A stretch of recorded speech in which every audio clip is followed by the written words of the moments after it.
One, just tell me, yeah. One, just tell me. All day. Yeah. One, just tell me, yeah. Yeah. One, just tell me.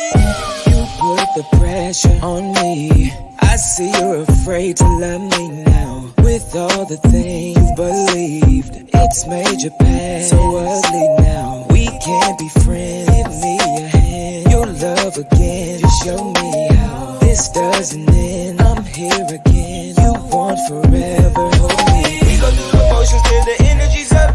I give you all my time, still I'm not giving enough. If I could take my heart away, like all my feelings was up, it would be easy, but I really can't be giving this up. We go through the motions till the energy's up. I give you all my time, still I'm not giving enough. If I could take my heart away, like all my feelings was up, it's never easy when it's love, so I'm not giving you up. It's the light. Me see you up here, me feel you push you away from me. Teach me how to love. You are just right, you and me alike. And girl, you got to stay around me, yeah. Baby, if you want more love, one just tell me, yeah. Me never again say it too much. Me too ready, yeah. Baby, if you want more love, don't hold back now, yeah. Me never again say it too much. Don't hold back now, yeah. Baby, if you want more love, don't hold back now, yeah. Don't hold back. You want to feel so lucky, head over heels above me now. I understand you're lovely. Give me a chance, don't cut me out. Save me a dance, give me your hand. Make me a man, love me down. You wanna win, you've never had. Soon as I'm in, I'll tell you. We go through the motions till the energy's up. I give you all my time, still I'm not giving enough. If I could take my heart away, like all my feelings was up, it would be easy, but I really can't be giving this up. We go through the motions till the energy's up.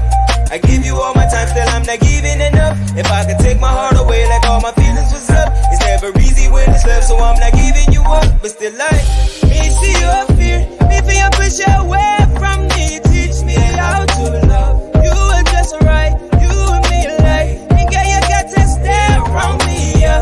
Baby, if you want more love, one just tell me, yeah. Me never again say it too much. Me too ready, yeah. More love, I won't let your heart break. Mr. Sunday morning, make it easy for your hard day. Gotta learn to feel again, we gon' do it our way. Put myself all over you, wrap you up in Star K. Want more, you ain't gotta come for. It's already done for, even dropping encore. You've been on a hunt for somebody to make you feel differently. 2020 vision is a different me, yeah. Me see you up here, me feel you push you away from me. Teach me how to love. You are just right, you and me alike. And girl, you got to stay around me, yeah. Baby, if you want more love, one just tell me, yeah. Me never again say it too much. Don't hold back. Baby, if you want more, baby, if you want more, baby, if you want more.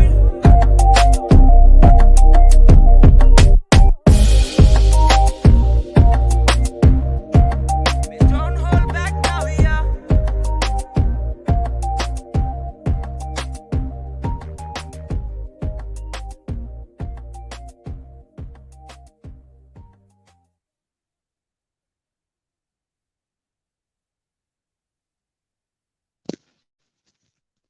Yes, we are here.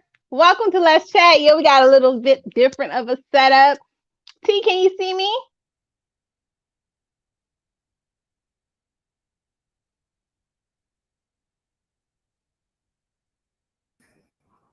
Hey, Yeah, we got a little bit different of a setup. Hey, y'all. Hey, welcome to Let's Chat Live.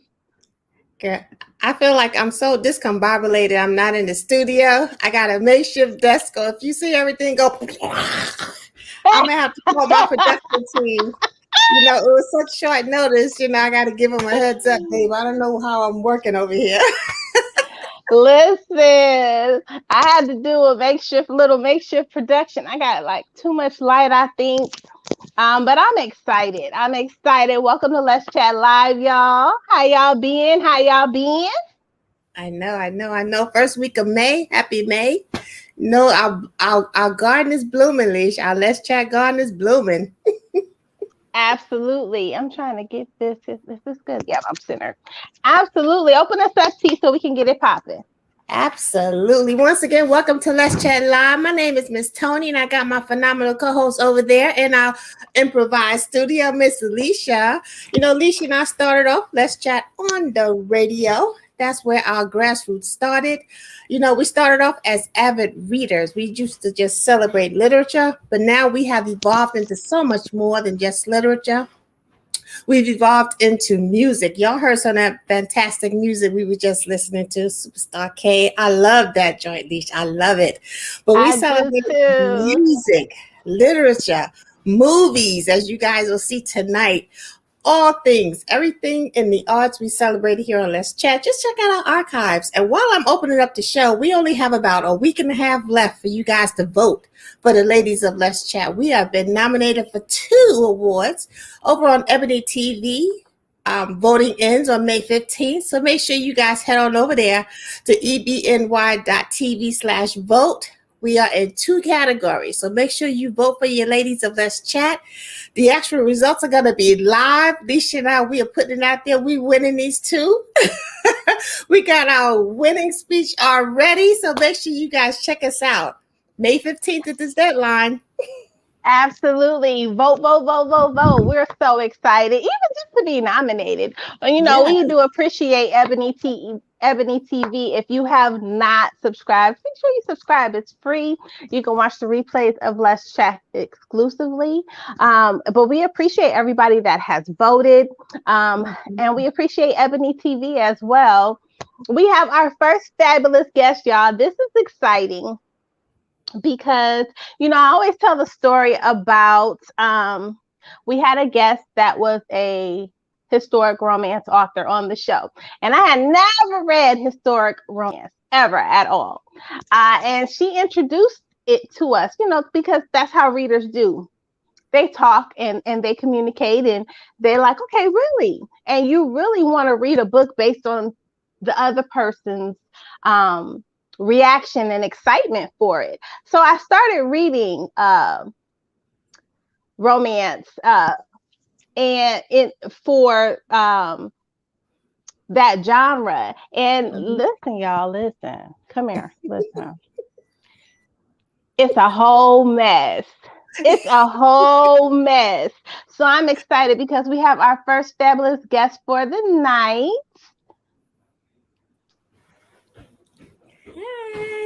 Hi. Hi. We have a little bit different of a setup on today. We want to welcome you to the chat room. Thank you. Thank you so much. It's so nice to be here. Thanks for joining us. I'm excited just from Lissha's introduction. We got to dive into it because, she could talk up an introduction. So we are excited for it. We're here for it. I can. I try. I do what I do when I can. But for all of those who are not familiar with your fabulous new pen, tell everybody a little bit about yourself and your literary journey. Oh, yes. Well, I am so excited to be here. My name is Sadeqa Johnson, and I am the author of the novel Yellow Wife. Yellow Wife came out in January. It is historical fiction. It's about a girl named Phoebe Dolores Brown, who is 17 when the story opens. She is the daughter of the master of the plantation, along with his favorite slave, Ruth, who is the medicine woman and the seamstress and the person who just keeps everything together. Well, Phoebe has been sort of raised as a pet to the master's sister, who never had children and never married. And so she teaches Phoebe how to read and to write and to play piano. And Phoebe has known her entire life that she is going to be free on her 18th birthday. There's a promise that's always been made to her. Well, lo and behold, a series of events take place. And instead of the freedom that she has craved to move to Massachusetts and go to an all-girl school where she will escape with her beloved Essex Henry and live happily ever after, well, that doesn't happen. And instead, Phoebe finds herself thrust into the bowels of slavery. She ends up at the Lapeer jail, which is a holding center and punishing center for enslaved people. There she catches the eye of the jailer, and she is forced to make really difficult decisions on a daily basis, not only for herself, but also for the people who she cares for. First of all, Yellow White. First of all, I just want to say, you better talk about that book and pitch that thing. I know that's right. Listen, y'all, listen. Y'all know T and I is book bougie. You know, we used to deny it, you know, but we embrace it now. If I'm sitting on the elevator, or I'm sitting in the grocery store, or I'm sitting on the airplane, this is what I want to hear when I'm sitting there. This is what we want you to do. You see, she not only got her book, but she got her banner in the background. You better school them. You better school them. You know, when you come on, you have everything all set up, because I always go to Zoom first, right? To set my background and make sure everything is like the way I want it. Then you get on StreamYard, everything shrinks and it doesn't look the way you think. So I always have to figure out a very clever way to get the book cover behind me whenever we do an interview like this. So ta-da! It's nice. I love it. Listen, you know, a lot of times authors tend to spew the synopsis when they're talking about their book, and it doesn't bring that excitement that a reader needs. But the way you broke it down, I'm like, listen, let me go and get my copy now, because it's about to go down. And, you know, I do a lot of genealogy just for my family, just in general. And my great-grandmother was from Holly Springs, Mississippi. And right outside of that, it was one of those camps. And so when you said that, I was like, you better do your research and bring it together. What was the process like? First, I want to go back, because we always talk about a goal moment here. And a goal moment is when thought and execution come together. A lot of times we're really mindful about how we speak to other people, how they speak to themselves, and we tend not to focus more on how we interact with ourselves. We hand out grace, we hand out forgiveness to others, but we don't do it for ourselves. We're very hard on ourselves personally. What was your goal moment like when you decided to pick up your pen and write this book? Wow, that's a really good question. What was my goal moment? Okay, I'm going to back it up a little bit and then bring it forward. So I had written 3 novels prior to Yellow Wife. Okay, I'm going to back it up. And I was mostly writing contemporary fiction, but I had always loved historical fiction. You know, I was always reading those books. I was reading Jubilee by Margaret Walker and Winch by Dolan Perkins Valdez. So those books really spoke to me, but it wasn't anything that I had personally set out to do. I just happened to be walking the Richmond Slave Trail with my family and some close friends, and we discovered the story of the real life woman named Mary Lumpkin. And when we were reading, they have these little markers along the trail that tells you about the pilgrimage for the enslaved people as they came into Richmond. And the marker talked about Mary Lumpkin and the Lumpkins jail. And it said that the jail was a punishing center and a holding center for over 200,000 enslaved people. And the owner of the jail was a white man named Robert Lumpkin, who was referred to as the devil and the bully trader, because he was so horrific and so vindictive towards enslaved people. He had no feelings. But then it said he was married to a Black woman and that they had 5 children together. And while he was one way out in the world with her and the children, he was compassionate and kind. And I kept thinking, what was life like for Mary Lumpkin? Like, what was that about? Like, was this a marriage of survival? You know, did she love him? And what did she say to these children every day? Because they're living on a half-acre land where fellow enslaved people are being beat, tortured, families are being separated on a daily basis. How did she communicate this? And so that was the inspiration for the story. As we continued on the path, we end up at the Sacred African Burial Ground, because during that time there was no ceremony for Blacks as they were killed, and so they were just piled up and thrown in the ground. And when we walked across that land, I could feel their spirit. And so when you asked me what was my goal moment, it was in feeling their spirit and feeling as if they were waiting for us. They were waiting for me. They wanted me to tell their story. I almost felt charged that it was, that I had to do it. And that was kind of what propelled me to say, let me sit down and see if I can figure this out, because I was terrified. I had not done historical fiction before. Writing something that was pre-me was very scary. But I used that energy and I just put one foot in front of the other until I had a chapter, until I had a part, until I had a manuscript. And that's how Yellow Wife was born. I love it. I love it.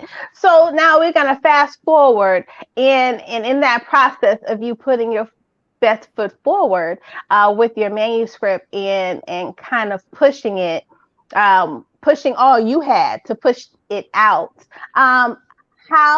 How did you get signed? What was that process like when you decided to say, okay, I think this thing is going to be a movie. Let me just put that thing on out there. What was that process like? Because a lot of people don't know when you get an agent, and you're shopping a book around, that could be a long process. We always talk to the fabulous Victoria Christopher Murray, and she always talks about her story, about, shopping her book. So that process, not only is it long, it could be long and grueling, because you are really waiting for somebody to tell you you're great.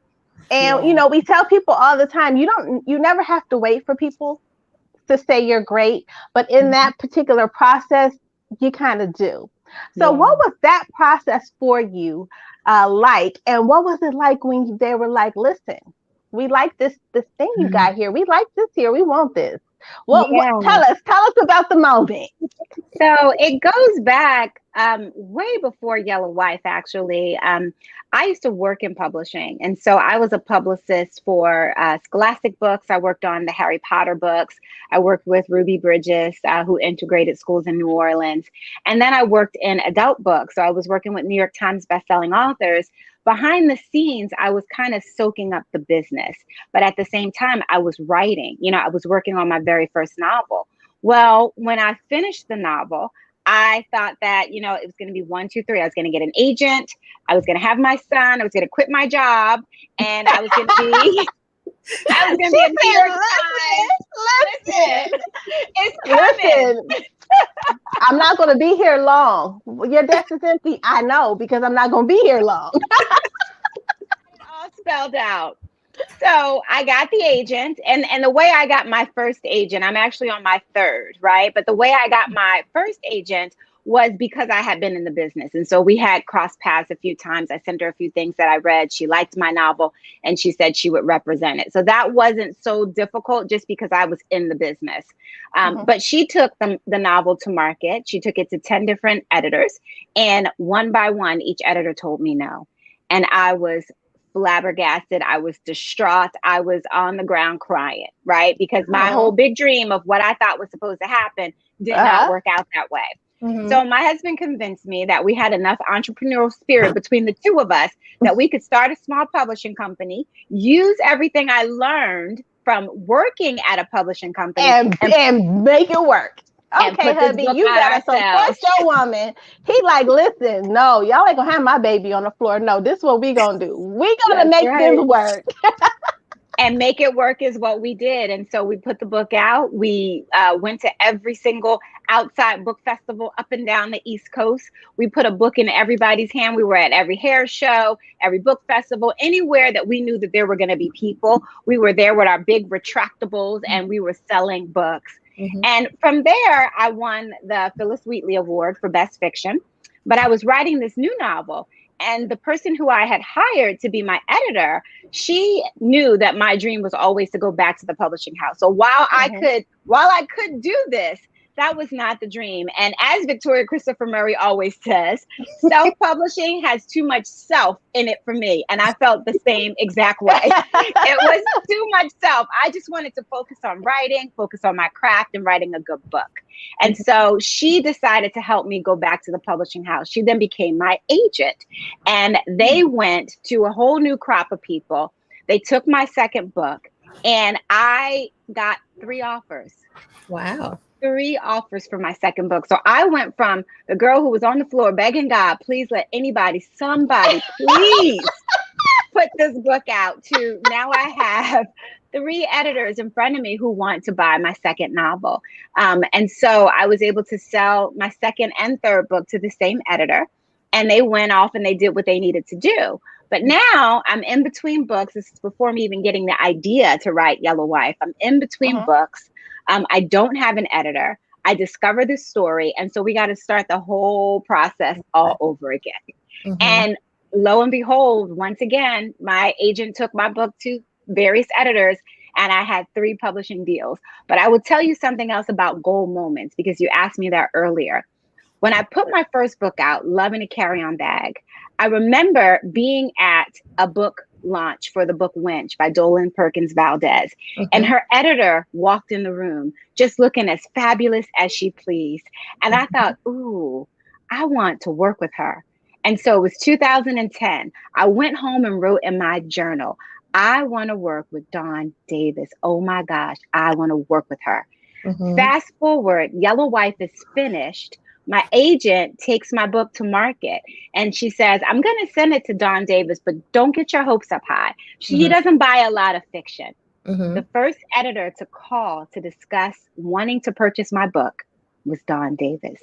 Wow. So when you talk about a goal moment, what you put out in the universe and you put it out with intention and you back it up with belief, it will absolutely happen. Now, it took 9 years, but it happened. But it happened. And she was the editor for Yellow Wife. That's awesome. Now, I want to ask you, based on the background that you had coming into Yellow Wife, working with Scholastic, working with New York Times bestselling authors, and just that whole, experience, was that in the back of your mind as you were writing Yellow Wife, that you were going to go to that next level, maybe unconsciously, subconsciously, but was that like a tickle in your mind as you're writing this story? Because I could see this I see it on the screen, just from your description and your opening. Was that like seed growing in your mind? Well, I always see the book kind of as a movie, as it flows through my mind, as it flows through my body. I could definitely see, the characters moving, and I could see the setting, and I could see the plantation, and I could smell the jail, and I could hear the music. And so I could always see that. When I'm writing, I'm always just trying to do the absolute best that I can. And so my goal is always to be better than the last book I wrote and just make everything that much more fluid, and the pacing is good and the characters are lovable. And so that's always kind of my goal, is like, how far can we take this? Let's take it up a notch. Let's take it up a notch. Every single book, I want to take it up a notch. Right. And based on that, I want to make sure I pronounce your name. Is it Sadeqa? Yes. Okay, because Lissha and I could jack a name up. We can. I was like, I'm not even gonna try it. I'm gonna let her tell us what it is, and then we're gonna go from there. Exactly. But I want to ask you, based on Yellow Wife, because it's based in our history. I mean, there's no getting around it. But were there any challenges that you encountered, just based on the history of our people? And this is like real life. Were there any challenges that you were exposed to or that you came across writing this book? Well, the history of America is fraught with pain. And, dealing with that on a daily basis as I'm writing the story where people are, enslaved and they don't have a right of their mind, of their body, there was a lot of difficult moments. It was a lot of difficult scenes that I uncovered. it was important for me to be as truthful as possible as I was writing the story, and that I needed to put those difficult moments in the book because it happened. And my thought was, if our ancestors could live through these horrific moments, then the very least I can do is write about it. The very least I can do is expose portions of their lives and let other people know, that they didn't live in vain, that they went through some stuff, and we stand on their shoulders. We owe them a great deal of gratitude because we stand on the backs of them. And so it was important for me to tell the story while painful. I needed to be able to tell the good, the bad, and the ugly. And some of us still have that slave mentality, and we may not even be aware of it, that we're experiencing it, and that just makes it even more real, because sometimes it may take a book to open up your eyes and just release those enslaving change, so it's so important. I'm already like downloading. Absolutely. One click here. We were talking about the first time, I don't know if you heard us, but we were talking about the first time we experienced historical fiction. So we had Ingrid Brown on the show, who is a historical fiction romance author. And so I had never read it. When I say never, like never, I'm like, okay, no. And she had introduced us to the Douglas women. And when you think about a historical fiction book, whether it's romance, whatever genre, part of the genre it is, subgenre, you have to think about how life was during that time. So when you put that book together, because I love me some history, just learning about family. What was that like, trying to follow them through time? Because some of the stuff, slaves, they didn't keep records. And some people did keep records. You'll catch them here. It might be somebody with the same name. It's like 25 people in the same little building. Like, what was that process like for you when you were trying to pull this story out?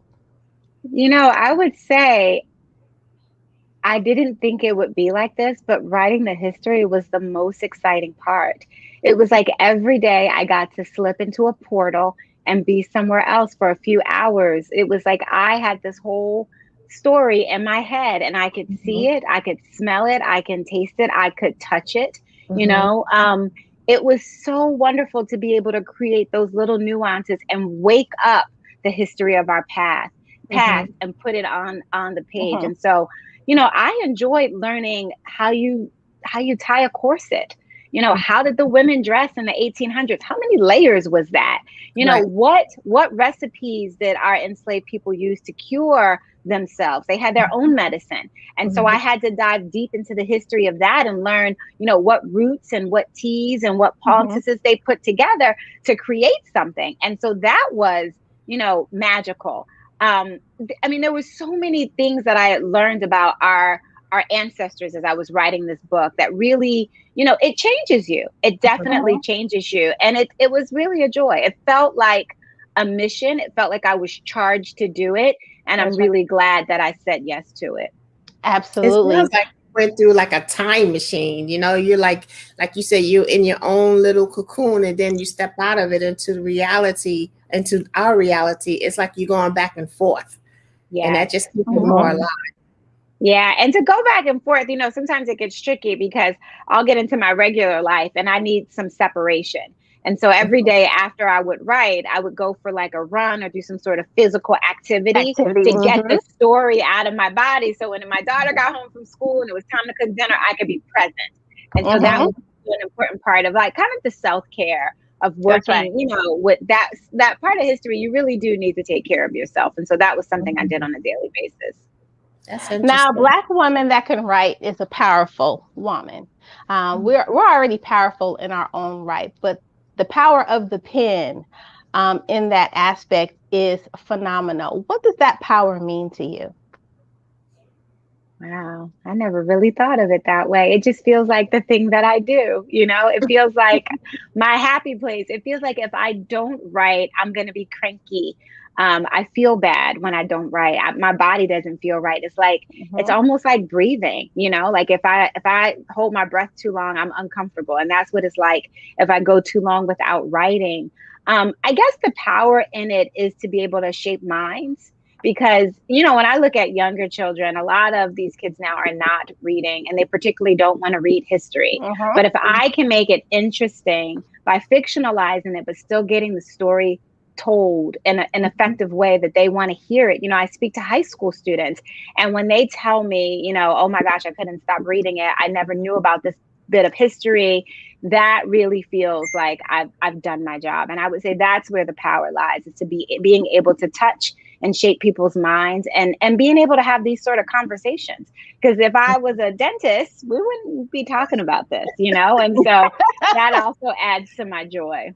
But you mentioned something about our children and them not reading as much, and then you talk to the high school students, but it's like sometimes you have to meet each person where they are in life, Mhm. and that also makes an impact on them going forward. So now you've introduced this history to them, you've introduced this our ancestors to them, so it's up to them to take it and run with it. It's Yeah. like meeting them where they are, and nothing is happenstance, nothing is coincidental. And especially during this time right now in our country, that is so needed. And some of them are not even aware of the things that happened years and years and generations ago. Yeah. Yeah. And I also would tell my children, I tell my own kids that everything that is happening in our world, everything that we experience, and everything goes back to slavery. So in Hmm. order for us to know where we're going, how we're going to get there, we got to go back into our history and understand the beginnings of it. Hmm. That's the root of everything. I was talking to the author of The Prophets, Robert Jones Jr., and he Mhm. said to me, he was like, "Do you realize that the jail in your story is very similar to our mass incarceration system of Yep. Black and brown men?" He said, "Did you Mhm. recognize that while you were writing it?" And I thought, no, I didn't. But you know what? My writing is so informed by everything that's going on in the world. It just seeps into the page without me putting any effort into it, and that created that cycle. It started back then. This Hmm. jail is a symbol of what that mass incarceration system is like now. And everything goes back to our history, and so it's important for us to know so we know where we're going. And it gives it a Absolutely. sense of authenticity as well, Mhm. because mass incarceration is real, it's very real. And that just lends to the authenticity of what you're writing and your pen and your passion for what it is that you're doing. Mm. Absolutely. So, I want to go back. If you could go back in time to your, I'm going to say a year before you decided to pick up the pen and write, and you can ask yourself or tell yourself three things, just three things, what would it be? It's gonna be all right. Keep your butt in the chair. Pray, meditate, and have faith. Those are some good jewels you're dropping there to yourself and to everyone that's Mhm. listening. Yeah. And with all of your experience as an author and on the business side of books, what jewels would you drop on aspiring authors as they go towards their journey into literature and they pursue their passion? The first thing I would say is you have to write. And when I said I would tell myself, keep my butt in the chair, that really is keep your butt in the chair, focus on what you're trying to do, and stop being so distracted because I am very easily distracted. So I would tell them to carve out their time. It doesn't have to be 7 hours a day. You could start writing with 10 minutes, right? 10 minutes before bed. And before you know it, that's 20 minutes, that's 30 minutes, that's 4 weeks, that's 50 pages of a manuscript in front of you, right? So it's baby steps. Don't think about the long haul. Just think about a little bit at a time. It's like when you go to the gym. You don't pick up 50-pound weights that first time. You go and you get those 3 pounds. And then you work up to 5, work your way up. That's right. So you want to do it that way. When you finish your manuscript and you feel like you have something, go and let it sit for a minute and then come back to it with fresh eyes. I always print everything. I'm a paper person. I'm very old fashioned. And so I print my manuscript out. I get my pen. I sit on my couch and I go through it and I make marks in the margin so that I'm reading the book and I'm going through it again. When you feel like you have worked this manuscript till you cannot work it anymore, hire an editor, and not your grandma or your cousin who's an English teacher. A real editor, someone who this is what they do, because you only get one time to debut your book. And when you debut it, you want it to be the best it can be. So go ahead and hire an editor. And then the third thing I would say is always remember that you are your best advocate.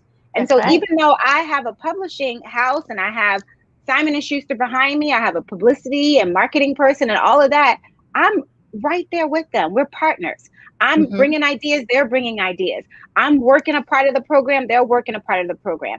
Just because you have a publishing deal, that doesn't mean that the work stops. The work is just beginning. And you got to say yes, you got to get out there, you got to roll up your sleeves, and you have to advocate for yourself. That is the best advice I can give you. Advocate. I love it. I love it. Well, here on Let's Chat, we love to experience the passion behind the author's pen. That's why we do what we do. That's why we have the platform that we have. I love the fact that when you talk about your writing, your eyes light up. I love to experience an author's passion and their why. And really, that's what draws readers in to authors. That's what draws them into their brand and their books and their pen, their reason why. And that signature thing that they leave every time they read their book. And so we appreciate you and all the long hours that you have put in. Now, we want to know what's next, because I'm feeling like TV-ish. I'm just saying, I'm feeling like TV-ish. Let's boost that energy up. Let's boost it up. I'm just saying, it's that time of the year. I'm feeling like movie-ish. I'm feeling that too. We just need the powers to feel it as well, but we are just creating this energy and synergy. So what's going to happen?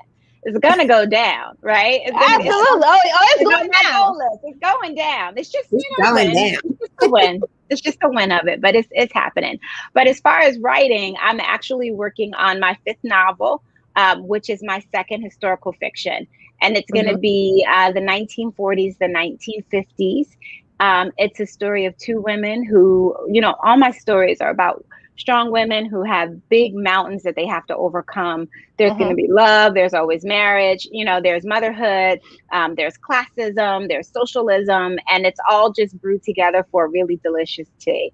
And so I'm in the throes of it now. So I don't have any details of when it's going to be out, but I will keep you posted and I'll come back to talk about it for sure. Absolutely. You better use them power words. I know that's right. I love it. Now, here on Let's Chat, we love to do something fun because we love to be able to allow our listeners to experience the guests we have on the show, because sometimes it might not have been somebody they have heard about or a genre they may not have read before. So we want to always showcase you and all of your wow. So T is going to give you a fun question. I don't know what it's going to be. That's not, I don't know. I'm going to say if you have pearls, put them down, but you're not wearing any, so that's okay.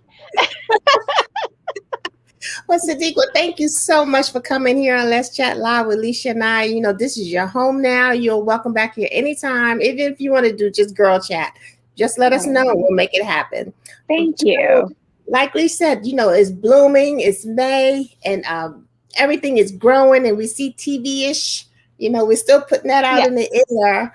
But we have a garden that's just blooming with the guests that have been here on Let's Chat.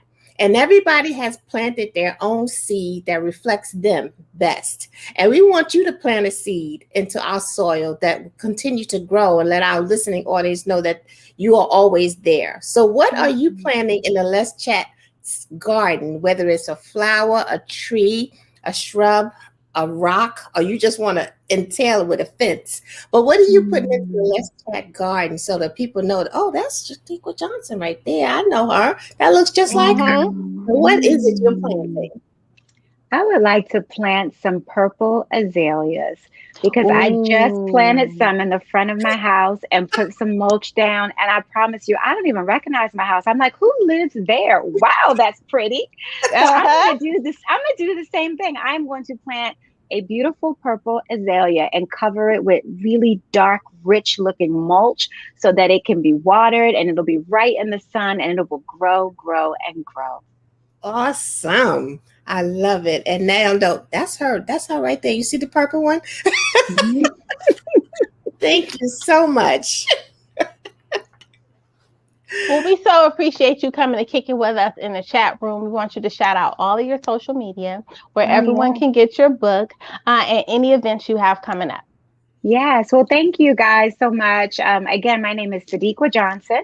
I am the author of Yellow Wife. You can purchase Yellow Wife wherever books are sold, including Target. So while you're in Target picking up your new swimsuit, get a copy of Yellow Wife. You could also buy it at any of your local booksellers. Definitely support your local booksellers. You can find me on Instagram at Sadeqa Says, as well as Twitter, Sadeqa Says, or you can find me on Facebook /Sadeqa Johnson. My website is sadeqajohnson.net. Please stay in touch. And this has been such a pleasure. Thank you all so much for having me on your show. Thank you. You are so very welcome. We're so proud of you. You keep doing what you do and making it happen with your pen. We love your creativity. We love the passion that you have behind it.